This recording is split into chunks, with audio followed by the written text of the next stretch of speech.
Shalom saudara-saudara yang dikasihi oleh Tuhan. Kita pernah mendengar kata-kata seperti ini. Gantungkanlah cita-citamu setinggi langit.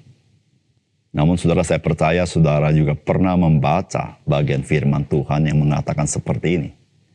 Pikirkanlah perkara-perkara yang di atas, bukan yang di bumi.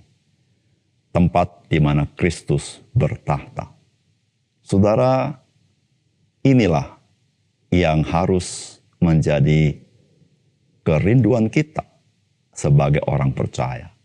Jadi hal-hal yang ada bersama-sama dengan Kristus. Salam jumpa dalam program Tuhan adalah Gembalaku. Saudara, semua orang yang hidup haruslah mempunyai impian bagi kehidupannya. Saudara, tentu yang dimaksud impian ini bukan sesuatu yang tidak realistis, tetapi sesuatu yang bisa menjadi realitas. Saudara, kalau bicara tentang impian yang di sini, pastilah sesuatu yang menggambarkan ada nilai yang patut dikejar.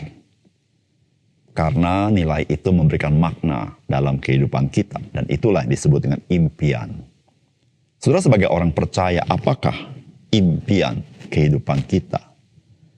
Saudara, apakah kita mempunyai impian sebagaimana pada umumnya orang? Misalnya, saudara, mengimpikan satu kali menjadi orang yang kaya raya.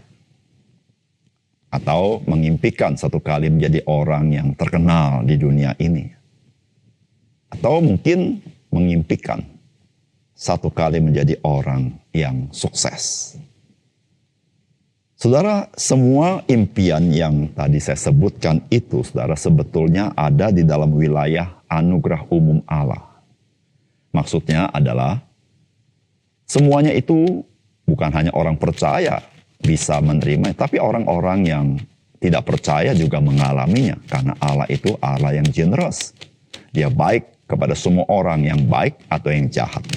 Tapi itu dalam wilayah anugerah umum. Tetapi sebagai orang percaya, saudara, kita bukan sekedar berada dalam wilayah anugerah umum Allah. Tetapi kita ini di dalam anugerah khusus Allah, karena kita ini anak-anak Allah.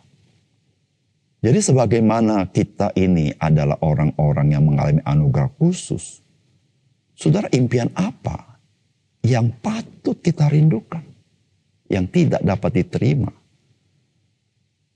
atau dicapai oleh orang-orang yang belum mengenal Kristus?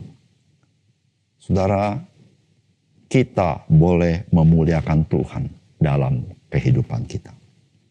Saudara, itu adalah impian yang tertinggi yang manusia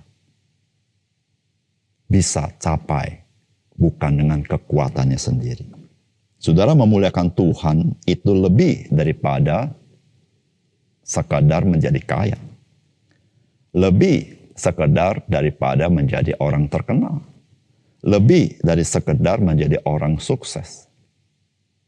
Karena kehidupan mengimpikan, memuliakan Tuhan, nilainya kekal. Seluruh kekayaan kita, seluruh keterkenalan kita, seluruh kesuksesan kita, tanpa menampakkan kemuliaan Tuhan, sifatnya sementara. Namun saudara, apa yang Tuhan percayakan kepada kita dalam hidup kita, baik harta, baik apapun, saudara, ketika kita lakukan demi kemuliaan dan hormat bagi nama Tuhan, itu sifatnya kekal adanya. Dan itu di dalam anugerah khusus yang Tuhan berikan kepada kita. Dan indahnya, saudara, impian untuk memuliakan Tuhan itu, saudara, itu dapat terjadi dan dilakukan dalam segala situasi kondisi hidup kita. Bukan hanya saat engkau kaya, bukan saja saat engkau terkenal, engkau sukses, tapi mungkin pada saat-saat yang dianggap dunia bukanlah dalam situasi yang baik. Saudara, punyakah impian seperti itu dalam hidup saudara? Mari kita membaca Filipi pasal 1 ayat 19-26. Karena aku tahu bahwa kesudahan semuanya ini ialah keselamatkanku oleh doamu dan pertolongan Roh Yesus Kristus. Sebab yang sangat kurindukan dan kuharapkan ialah bahwa aku dalam segala hal tidak akan beroleh malu. Melainkan seperti sedia kala, demikian pun sekarang. Kristus dengan nyata dimuliakan di dalam tubuhku, baik oleh hidupku maupun oleh matiku. Karena bagiku hidup adalah Kristus dan mati adalah keuntungan. Tetapi jika aku harus hidup di dunia ini, itu berarti bagiku bekerja memberi buah. Jadi mana yang harus aku pilih? Aku tidak tahu. Aku didesak dari dua pihak. Aku ingin pergi dan diam bersama-sama dengan Kristus. Itu memang jauh lebih baik. Tetapi lebih perlu untuk tinggal di dunia ini karena kamu. Dan dalam keyakinan ini tahulah aku. Aku akan tinggal dan akan bersama-sama lagi dengan kamu. Sekalian supaya kamu makin maju dan bersukacita dalam iman. Sehingga kemegahanmu dalam Kristus Yesus makin bertambah karena aku, apabila aku kembali kepada kamu.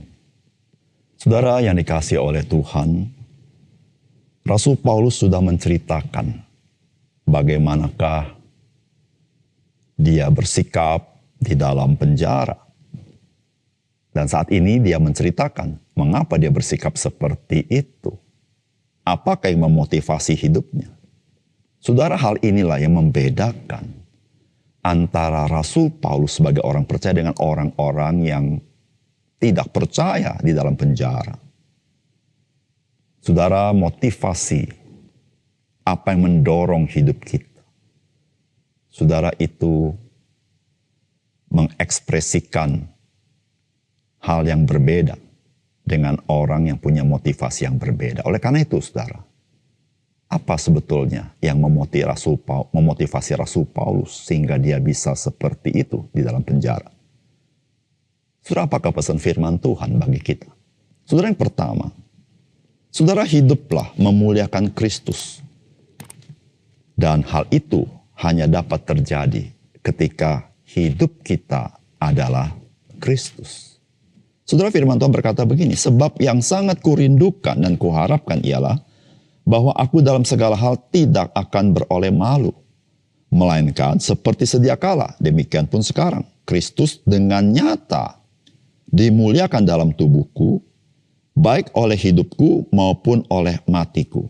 Karena bagiku hidup adalah Kristus dan mati adalah keuntungan. Saudara, saya percaya, saudara sebagai orang percaya sama dengan saya, ingin memuliakan Kristus. Tetapi apa sih artinya memuliakan Kristus?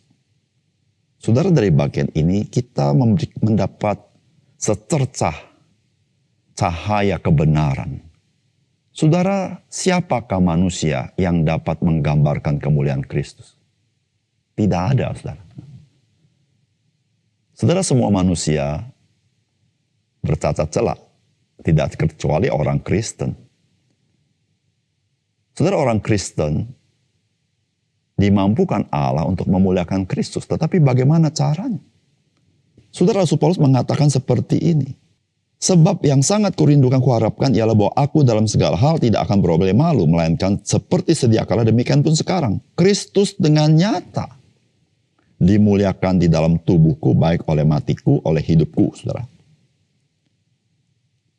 Kristus dengan nyata dimuliakan. Rasul Paulus berkata, karena bagiku hidup adalah Kristus.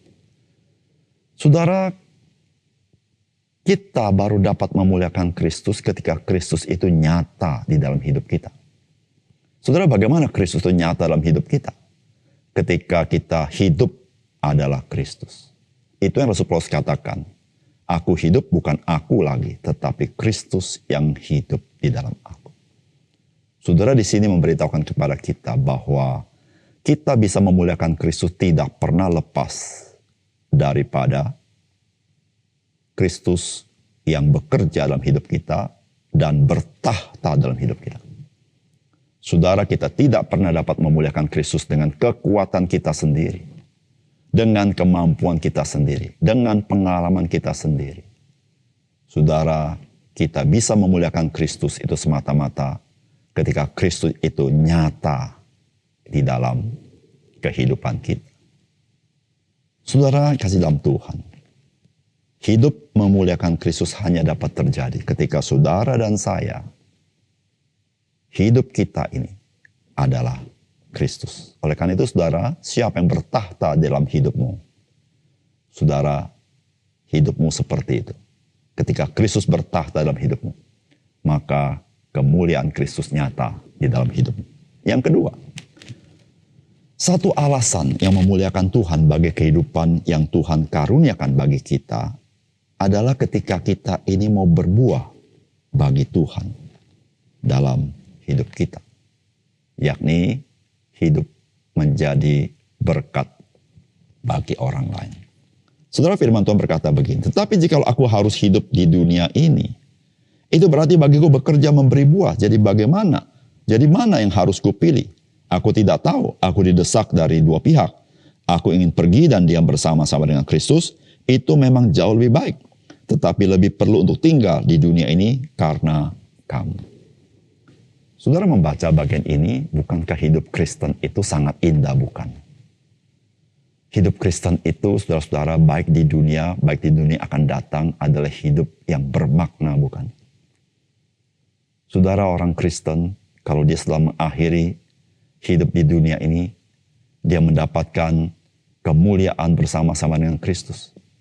Kalau dia masih ada kesempatan di dunia ini, dia mendapat kemuliaan bersama-sama Kristus ketika dia melayani Kristus dengan menjadi berkat bagi orang lain. Saudara, baik hidup di dunia ini atau hidup setelah di dunia ini, saudara, dua hal itu tidak ada yang tidak bermakna. Tidak ada yang menjadi ketakutan. Tidak ada yang perlu dikhawatirkan. Tetapi semuanya cuma satu kata dan satu pribadi yang kita layani, yaitu Kristus. Baik hidupku diberi kesempatan di dunia ini, itu adalah Kristus. Kalau satu kali aku menyelesaikan hidup di dunia ini, itu adalah Kristus. Saudara yang kasih dalam Tuhan, itulah yang Rasul Paulus katakan. Dia mendapat dua pilihan yang sulit, karena dua-duanya adalah hanya Kristus. Satu sisi, kalau dia meninggalkan wafat atau meninggalkan dunia ini, dia bersama-sama dengan Kristus. Tetapi saudara, jikalau Tuhan memberikan kesempatan kepada dia, dia hidup bagi Kristus, yaitu berbuah bagi dia. Yaitu saudara menjadi berguna bagi orang lain. Saudara, di situ Rasulullah berkata apa? Ketika dia melihat kebutuhan banyak orang, dia tahu bahwa dia belum waktunya meninggalkan dunia ini. Saudara yang dikasihi oleh Tuhan, mari kita hayati hidup Kristen kita. Saudara, hidup Kristen berbeda dengan hidup yang lain. Saudara, hidup Kristen, saudara, baik di dunia maupun dunia akan datang, cuma satu pribadi yang menjadi fokus kita, yaitu Yesus Kristus. Tidak ada yang lain.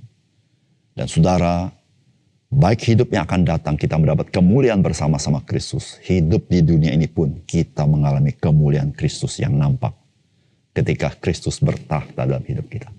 Tidak ada bagian yang tersisa menjadi sia-sia. Semuanya membawa kemuliaan bagi nama Tuhan. Saudara, mari kita hidupi kekristenan kita dengan sungguh-sungguh. Mari kita berdoa. Bapa surga, terima kasih untuk kebenaran firman-Mu. Biarlah Engkau membuat firman-Mu sungguh-sungguh kami hayati dan kami hidupi. Sehingga ya Tuhan, kami sungguh-sungguh bersyukur boleh menjadi anak-anak Tuhan. Terima kasih Tuhan, dalam nama Tuhan Yesus kami berdoa. Amin.